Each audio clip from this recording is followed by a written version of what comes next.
and we need to jump right into it so that we can get to it. But I wanted to let you guys know that for the bow, there is a template for it that we have down below the screen. There's a link to that template that you guys can go on and grab.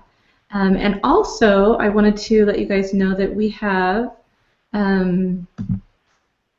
some wafer paper that these colored wafer papers are sometimes hard to find. You have to either print them yourself, or you can actually get them from Stevi from her website. So I'm going to pull up that real fast. This is a link to Stevi's wafer paper link, so you can go on and check out her wafer paper prints that, you know, like the ones here with this cake that she'll be showing you today. So. Okay, and then we will just go ahead and let Stevi go ahead, and you can show us your demonstration. Let us see all that you have to show us. It's a lot today, so. Okay, yeah. So hopefully we can get through it all. But we're going to start with the bow first, and like you said, the template's there for them to print out. I would print it out on cardstock, so you have something a little bit more stable to work with. And just with the pieces, I'm going to take this really fancy tool. That's actually a skewer that I just cut down and then kind of rubbed the point a little bit so it's a little bit more blunt and not as sharp. And that's what I'm going to actually use to trace out my template here. And I'm going to go ahead and do that. Very cool. We actually have someone here asking, is wafer paper, is it edible? It is edible. It doesn't have much of a taste to it. It just essentially melts in your mouth if you were to eat it. Mm-hmm. And everything we use with it, we're going to be using piping gel. And so even, obviously that's edible too. So they definitely could be eaten. I don't often see that my clients do eat them. Kids tend to. Yeah, but kids will eat anything. Yeah, it's kind of, I find it maybe more in the gum paste category where it's an edible material, but people don't necessarily. Yeah, so if people do eat it, it's not going to hurt them. Right. It's good. It's basically just potato starch, isn't it? Isn't that? Yeah, it's potato starch, vegetable oil, and water. Okay. So there you go. So now I don't know if my camera's not the greatest, so I don't know that if you can see the indentation that the skewer made. But when you're doing it, you will be able to see that on your own paper. And now I'm just going to basically cut them out following that indentation I made. Mm-hmm. I'm going to do this quickly. So wafer paper is, if you bend it too hard, it can break, right? Yes, yeah, it's interesting because it's fragile, but not super fragile, if that makes any sense. Mm-hmm. Someone said if they wanted to print out the print on wafer paper, do you have to have a special printer?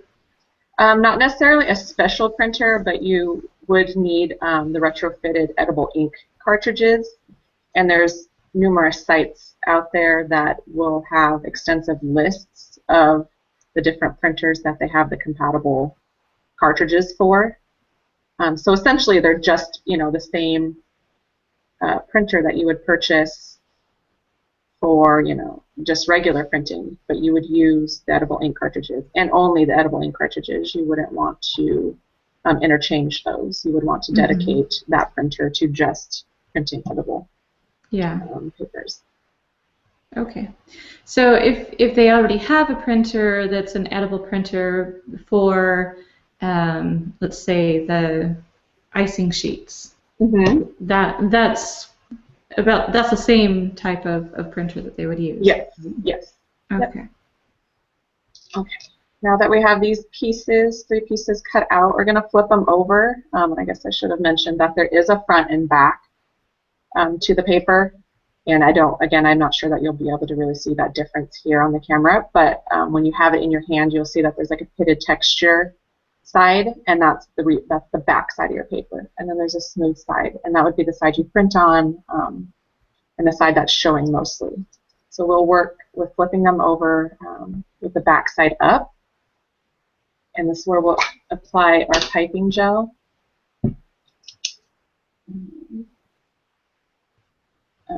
To this piece here that will be essentially our bow. And we're going to cover the entire piece with the gel.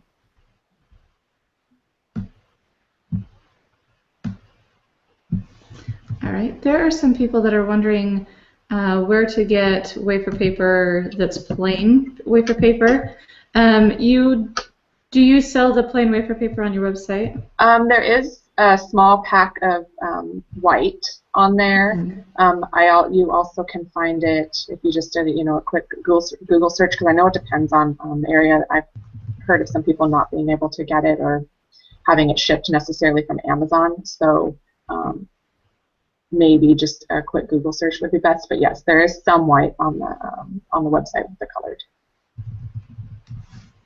Okay. Actually, Bobby just put up a link to, here, let me show you guys. This is, if you guys want to find some wafer paper on Amazon, you can follow this link right here. It's cakefu.com/r/wafer paper Amazon. So that'll just take you over to Amazon where they have wafer paper. So, Good. So yeah, and then, plain wafer paper. They don't have colored. So yeah. And the other thing with that too is if they're looking through other sources, it's 0 grade or 0.22 millimeter thick is what I use. I know a lot of people ask about that too. So. Okay. Okay, so now that we have our piping gel all over the back of this piece, we are going to fold the ends in to meet at the middle. And now that we have the piping gel in there, you'll see that the paper has been conditioned enough to be able to do that without ripping or tearing or creasing too much. So it'll be a nice loop there. So if you did loop that around without the piping gel, it would just... It would crack. Well, I've tried it both ways, and initially I've got it to do this, but after a while it ends up drooping and just snapping right here where the crease is. So the piping gel is really key with this. And you can see me using the back of my paintbrush to kind of just anchor those points together there. And if you're finding you're doing this and they're not sticking, you can just add a little bit more piping gel in there to make it stick. I've never used so much piping gel in my life. I know. I go through it like crazy. Yeah, I love this stuff. And people ask a lot about shortening or water or any other thing, and those do work. I just personally love piping gel because it's never giving me any issues. I like how you can put it on the paper and you can tell it doesn't bubble, doesn't warp the paper at all. It still gives you a really clean paper look rather than scrunching up. So yeah, piping gel is my best friend. Okay, so for the back side of the bow, which you can see here, we have the color side or the top side up, and we're just going to apply a tiny bit of piping gel to attach the bow we just made. Oh, how cute is that? And you'll be able to see the line up. They'll line up. It's not askew like that. They just meet up nicely from the template. And again, I'll just kind of anchor it with the back of my brush. Isn't that that's just such a fun little decoration and easy to make? Yeah, really easy and really quick and big impact. You can use it on a lot of different things. These look really cute on cupcakes too. I was just going to say the same thing. That's all you need for a little cupcake topper. Right. It's perfect. Yeah, and very much more, cost effective. I used to make these a lot in when I was doing cupcakes in fondant. And they would take probably twice as much time and a little bit more money. So these are really quick and effective. So now we have the center piece that I put piping gel on the back and just kind of curled it over a little bit. And we're just going to wrap it around our bow here. Yeah. So cute. I should have made a bigger one. These smaller ones are a little bit more difficult if you have bigger fingers like me. So. Well, and that's one thing about the piping gel is your fingers get sticky pretty easily. Yes, so. Yes, very much. So I always have like a wet paper towel or something on hand to